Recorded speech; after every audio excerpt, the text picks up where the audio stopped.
سب سے پہلے سب دوستوں کو السلام علیکم۔ دوستوں یہ ویڈیو ہونے والی ہے بہت اہم ترین ویڈیو، کیونکہ اس ویڈیو کے اندر بات کرنے والے ہیں محمد عامر کے حوالے سے۔ پاکستان کرکٹ ٹیم کے سابق کپتان شاہد خان آفریدی نے عاقب جاوید کا منہ توڑ جواب دے دیا ہے۔ عاقب جاوید نے کہا تھا کہ پاکستانی فاسٹ بولر محمد عامر اب پاکستان کرکٹ ٹیم میں کبھی بھی واپس نہیں آ سکتے، کیونکہ انہوں نے کہا تھا کہ وہ پاکستان کرکٹ بورڈ کی بے عزتی کر چکے ہیں، جس کی وجہ سے وہ پاکستان کرکٹ ٹیم میں اب شامل نہیں ہو سکتے۔ تو دوستو اس ویڈیو کے اندر آپ دوستوں کو مکمل تفصیل بتانے والے ہیں کہ عاقب جاوید نے اور کون سی باتیں کہیں اور شاہد خان آفریدی نے اسے کون سا منہ توڑ جواب دیا، جانیے اس ویڈیو کے اندر مکمل تفصیل۔ تو دوستو میرے پیارے اور خوبصورت دوستو، اس ویڈیو کو جلدی سے لائک کریں، چینل کو سبسکرائب کریں، بیل آئیکن دبا کر آل پر لازمی کلک کر دینا ہے۔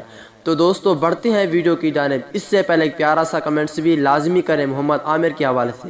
مجھے پتہ ہے کہ آپ لوگ یہی کمنٹس کریں گے محمد عامر پاکستان ٹیم میں واپس آئے واپس آئے واپس آئے، لیکن دوستو پاکستان کرکٹ ٹیم کے عاقب جاوید کہتے ہیں کہ محمد عامر اب پاکستان کرکٹ بورڈ کی بے عزتی کر چکا ہے، جس کی وجہ سے وہ پاکستان ٹیم میں واپس نہیں آ سکتا۔ دوستو اس حوالے سے رمیش راجہ نے کہا تھا، رمیش راجہ نے بھی بہت منایا عامر کو، اور شاہد خان آفریدی نے بھی منایا، اور وراٹ کوہلی جیسے بڑے بڑے کھلاڑی اور جو کرکٹ دیکھتے ہیں بڑے بڑے کرکٹ شائقین، سب نے یہی بتایا ہے کہ محمد عامر پاکستان ٹیم میں واپس آ جائیں۔ عاقب جاوید نے یہی کہا کہ پاکستان ٹیم میں اب واپس نہیں آنے دیں گے، تو شاہد خان آفریدی نے یہ بیان جاری کیا۔ شاہد خان آفریدی کہتے ہیں کہ ہم اسے منا رہے ہیں کہ آپ پاکستان ٹیم میں شامل ہو جائیں، کیونکہ دوستو انہوں نے کہا کہ اب T20 ورلڈ کپ 2021 ابھی وہ پاکستان ٹیم کا نمبر 1 فاسٹ بولر ہے، جس کی وجہ سے بہت زیادہ کرکٹ کھیل سکتا ہے۔ اگلی ویڈیو تک اجازت دیجیے،